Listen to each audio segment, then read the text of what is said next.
ಬೈರ್ಮಂಗ್ಲಕ್ಕೆ ನಾಳೆ ಏನೋ ಬರ್ತಾರೆ ಸರ್ ಸಿ ಎಮ್ ಸರ್. ಇಲ್ಲಿ ಏನಾಗ್ತದೆ ಅಂದರೆ ಅವ್ರ ಉದ್ದೇಶ ಏನು ಅಂತಂದರೆ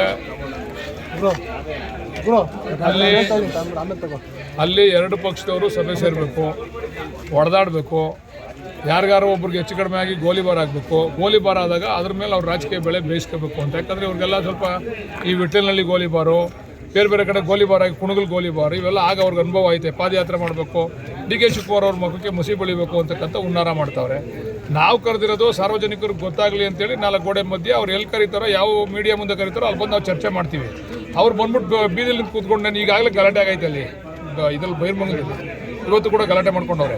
ಈಗ ನಾವು ಒಂದು ಬರೋದು, ಅವರೊಂದು 50, ನಮ್ಮಿಂದ ಒಂದು 50,000 ಜನ ಬರೋದು, ಅವ್ರು ಬರೋದು, ಅವರಿಂದ ಒಂದು 50,000 ಜನ ಬರೋದು, ಯಾವನೋ ಕಲ್ಲು ತಗೊಂಡು ಯಾರಿಗೋ ಹೊಡೆಯೋದು, ಏನೋ ಹೆಚ್ಚು ಕಡಿಮೆ ಆಗೋದು, ಗೋಲಿಬಾರ್ ಆದರೆ ತೊಂದರೆ ಕೆಟ್ಟ ಸಾರ್ಗುತ್ತದೆ.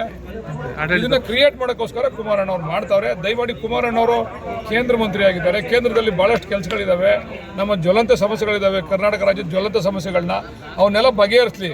ಅದು ಬಿಟ್ಬಿಟ್ಟು ಕೇಂದ್ರದಲ್ಲಿ ಕೆಲಸ ಮಾಡೋದು ಬಿಟ್ಬಿಟ್ಟು ಬಂದು ಬೆಳಿಗ್ಗೆ ಎದ್ದು ಬಿಡದಿನಲ್ಲಿ ಕೂತ್ಕೊಂಡ್ರೆ ನಾವು ಏನು ಮಾಡೋಕ್ಕಾಯ್ತದೆ? ಅವ್ರು ಬಂದು ನೀವೇನೋ ಬರ್ತೀರಾ ಸರ್? ಎಲ್ಲಿಗೆ ಚರ್ಚೆಗೆ ಹೋಗ್ತೀರಾ? ನಾವು ಇದಕ್ಕೆ ಬರ್ತೀವಿ, ಸ್ಟುಡಿಯೋ ಕರೀಲಿ. ಎಲ್ಲಿ ಸರ್? ಇವತ್ತು ಕರೆದಿದ್ರು ಸ್ಟುಡಿಯೋದವರು, ಸುವರ್ಣ ಚಾನಲ್ನವ್ರು ಕರೆದಿದ್ರು, ಅಲ್ಲಿ ಹೋಗಿದ್ದು. ಅವ್ರು ಸ್ಟುಡಿಯೋದಾಗ ಕರೀಲಿ. ಈಗ ನಮ್ಮ ವಿಚಾರ ಏನು, ಯಾರು ತಪ್ಪು ಅಂತ ಸಾರ್ವಜನಿಕರಿಗೆ ಗೊತ್ತಾಗಬೇಕು ಅಷ್ಟೇ. ಒಬ್ರಿಗೊಬ್ರು ರೈತರನ್ನ ಹೊಡೆದಾಡೋಕ್ಕಲ್ಲ, ನಾವು ಬಿಡೋಕ್ಕಾಗಲ್ಲ ಅಲ್ಲಿ. ಅದರಿಂದ ಅವ್ರು ಸ್ಟುಡಿಯೋ ಕರೆದ್ರೆ ನಾನು ಕೂಡ ಬರ್ತೀನಿ, ನಮ್ಮ ಲೀಡರ್ನ ಕರ್ಕೊಂಬರ್ತೀನಿ.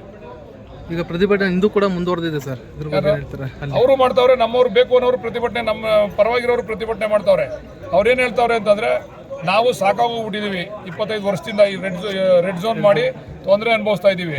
ಕುಮಾರಸ್ವಾಮಿ ಅವರು ಅಥವಾ ಅವರ ಹಿಂಬಾಲಕರು ಯಾರಾದರೂ ಕೂಡ ನಮ್ಮ ಜಮೀನನ್ನ ಇವತ್ತು ಸರ್ಕಾರ ನಿಗದಿ ಮಾಡಿರೋ ದುಡ್ಡು ಕೊಟ್ಬಿಟ್ಟು, ಬೆಲೆ ಕೊಟ್ಬಿಟ್ಟು, ಆ ಮರ ಮಾಲ್ಕಿಗೆ ಏನು ಸರ್ಕಾರ ನಿಗದಿ ಮಾಡಿದೆ ಅದನ್ನು ಕೊಟ್ಬಿಟ್ರೆ ನಾವು ಅವ್ರಿಗೆ ಬರ್ಕೊಟ್ಬಿಡ್ತೀವಿ. ಅವ್ರು ಬೇಕಾದ್ರೆ ಅನುಭವಿಸ್ಕೊಳ್ಳಿ, ನಮಗೆ ತೊಂದರೆ ಕೊಡಬೇಡಿ ಅಂತೇಳಿ ಅವರು ಪ್ರತಿಭಟನೆ ಶುರು ಮಾಡ್ತಾರೆ. ಸರ್ ಕಾರ್ಯಕ್ರಮ ಸರ್ ಇವತ್ತು ಅದೇ ನಮ್ಮ SIR ವಿಚಾರದಲ್ಲಿ ನಾವು ಯಾವ ರೀತಿ ವೋಟರ್ ಲಿಸ್ಟಲ್ಲಿ ನಾವು ಜಾಗೃತರಾಗಿರಬೇಕು ಅಂತೇಳಿ ಕೆಲವು ಕಡೆ ಇವತ್ತು ವೆಸ್ಟ್ ಬೆಂಗಾಲಲ್ಲಿ ಮತ್ತು ಬೇರೆ ಬೇರೆ ಕಡೆಗಳಲ್ಲಿ ನಮ್ಮ ಮತಗಳನ್ನ ಡಿಲೀಟ್ ಮಾಡಿ ಅವ್ರು ಚುನಾವಣೆ ಗೆಲ್ತಕ್ಕಂಥ ಹುನ್ನಾರ ಮಾಡ್ತಾ ಇದ್ದಾರಲ್ಲ ನೋಡಿ. ಇಲ್ಲಿಂದನೂ ಒಂದು ಪದ್ಧತಿ ನಡ್ಕೊಂಬಂದಿತ್ತು.